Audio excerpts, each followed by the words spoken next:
చూస్ country delight, live better. ఇప్పుడే country delight యాప్ని download చేసుకోండి. సో ఎలా మీ వీడియోస్ అన్ని చూస్తూ ఉంటారు కదా, పిల్లలు ఏం చెప్తుంటారు? They feel happy and proud okay that somebody is has taken initiative for the students. Okay. So And for a good cause. పిల్లలు ఇద్దరు యాక్టివ్గా ఉంటారండి? చాలా చాలా యాక్టివ్గా ఉంటారు. వాళ్ళు కూడా గైడ్ చేస్తారు నన్ను, what to do what not to do అనేది పిల్లల కోసం, okay. Not for politics. So మీకు ఇద్దరు అమ్మాయిలు కాబట్టి అందుకనే మీరు హాస్టల్స్లో అమ్మాయిల మీద మీరు తీసుకునే జాగ్రత్త చూస్తుంటే మాకే అనిపిస్తుంటే ఒక్కొక్కసారి నిజంగా ఉంటుంది కదా డెఫినెట్గా. అంటే నా ఇద్దరు అమ్మాయిలు అనడంతో పాటుగా 25 years మనం పాలిటిక్స్లో ఉన్నాము, సొసైటీలో ఏం జరుగుతుంది ఏంటి అనేది మనం చూస్తున్నాము. సో డెఫినెట్గా అమ్మాయిలకు ఒక నమ్మకము, ఒక ధైర్యము, మేమున్నాము అనేది చెప్పే వాళ్ళు కావాలండి ఇప్పుడు సొసైటీలో. డెఫినెట్గా దానికోసం వాళ్ళు వెతుకుతున్నారు. ఎందుకంటే పేరెంట్స్ జాబ్స్ చేస్తున్నారు, ఇంట్లో సిబ్లింగ్స్ అనే వాళ్ళతోని కూడా అంతకు టైం దొరకట్లేదు.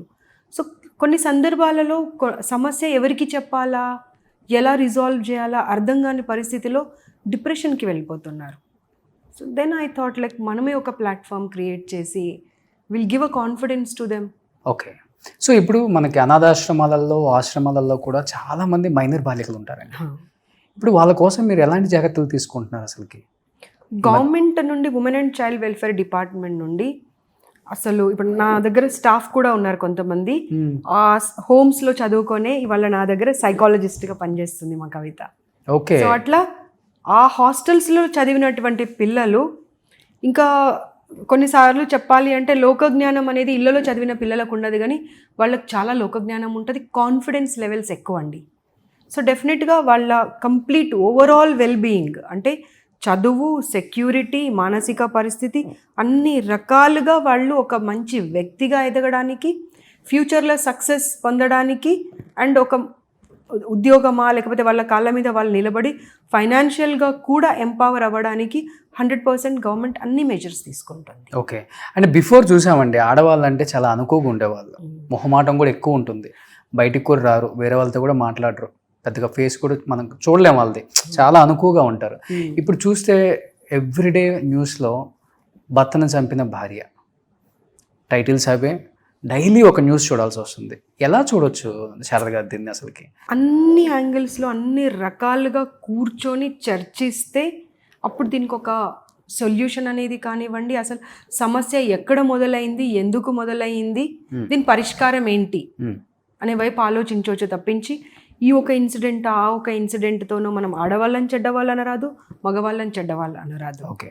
ఆ పరిస్థితి ఎందుకు వచ్చింది, ఆ రీజన్ ఏంటి, ఆ రూట్ కాజ్ ఏంటి, దాని వరకు వెళ్ళాల్సిన అవసరం ఉంది. కానీ సొసైటీలో ఎవరికి టైం లేదు. ఇప్పుడు ఇవాళ ఒక న్యూస్ చూస్తున్నాం, రేపు మర్చిపోతున్నాం, తెల్లవారేసరికల్లా మర్చిపోతున్నాం.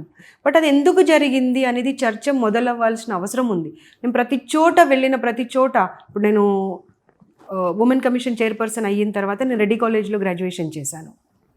అక్కడ ఒక ప్రోగ్రామ్ మొదలుపెట్టింటే నేను ప్రతి అంశాన్ని, ఏ ఒక్క అంశాన్ని వదలకుండా సైబర్ క్రైమ్ నుండి మొదలు పెట్టుకొని safety, security, narcotics, mental health and leadership development, ఇవన్నీ సబ్జెక్ట్స్ని తీసుకొని అక్కడ ప్రోగ్రామ్ స్టార్ట్ చేశాము.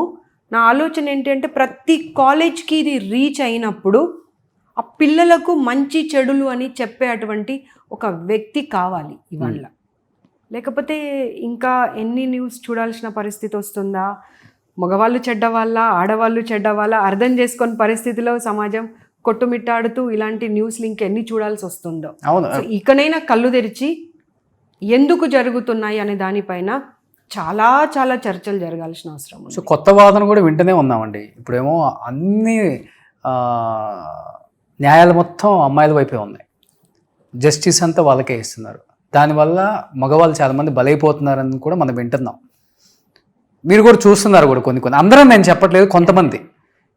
కానీ వీటిని ఎలా మేడం మనం అసలు అరికట్టేది? అసలుకి పాసిబుల్ ఉంటుందా మేడం? ఏమైపోయిందంటే ఇప్పుడు ఒక డొమెస్టిక్ వైలెన్స్ యాక్ట్ వచ్చినప్పుడు కానివ్వండి, ఒక 498 వచ్చినప్పుడు కానివ్వండి, పరిస్థితులు వేరుండే.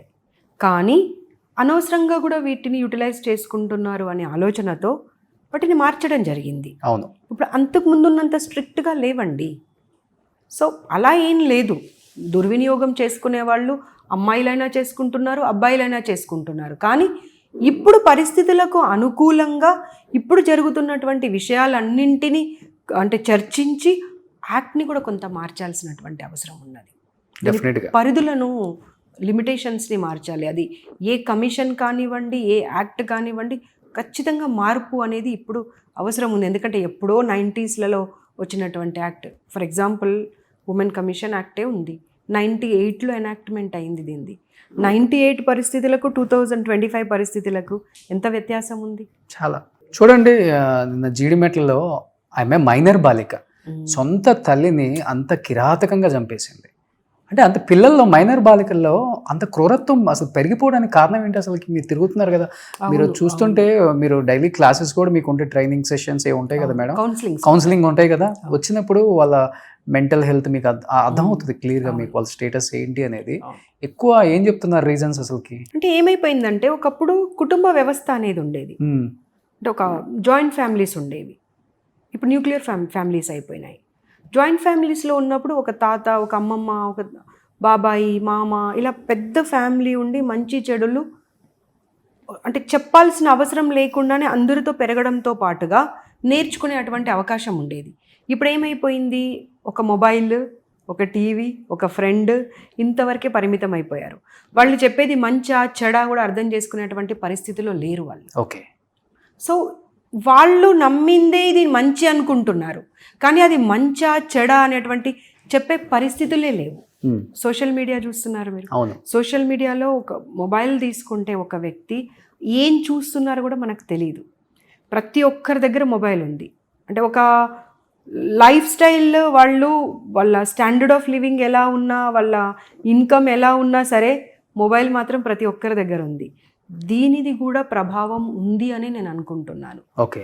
For them it is right, for others it is wrong, but for them it is right. కానీ అది రైట్ కాదు, రాంగ్ అని విడమర్చి చెప్పే పరిస్థితులు కానివ్వండి, వాళ్ళు ఒక చర్చించేటువంటి పరిస్థితులు కానీ లేకుండా పోతున్నాయి. బట్ అలాంటి పరిస్థితి ఇంకొకసారి రాకుండా చూసుకునే బాధ్యత మాత్రం ప్రతి ఒక్కరిపైన. కానీ ఇప్పుడు మొన్న జీడిమెట్లో మదర్ను చంపిన పాపతో మీరు మాట్లాడటం, కౌన్సిలింగ్ ఏదైనా జరిగిందా మేడం? ఎందుకు చేసింది ఏమన్నా చెప్పారు అసలుకి? లేదు, మాకు ఎలా ఉంటుంది అంటే అది అలాంటి కేసెస్ అయినప్పుడు మావి చాలా లిమిటెడ్ ఉమెన్ కమిషన్ది. సో కోర్టులో ఎప్పుడైతే కేసు ఉంటుందో, పోలీస్ స్టేషన్లో ఒక కేసు ఉంటుందో, మళ్ళీ కమిషన్ కూడా ఒక ఇట్స్ అ కైండ్ ఆఫ్ కోర్టే. ఓకే. సో ఒకరి దాంట్లో ఒకరు ఇంటర్వ్యూన్ అవ్వము. కౌన్సిలింగ్ కూడా మీ దగ్గర పంపరు? మా దగ్గరికి మా దగ్గరికి పంపించినప్పుడే మేము మాట్లాడగలుగుతాం. ఓకే. ఇంటర్వ్యూన్ అయ్యి మేము వెళ్ళలేం. వెళ్ళి కలవడం వరకు ఓకే, బట్ ఆ ఇన్సిడెంట్లో మటుకు మళ్ళీ పర్మిషన్స్ తీసుకోవాలి, కలవాలంటే కూడా అవన్నీ జరగాలి. ఓకే.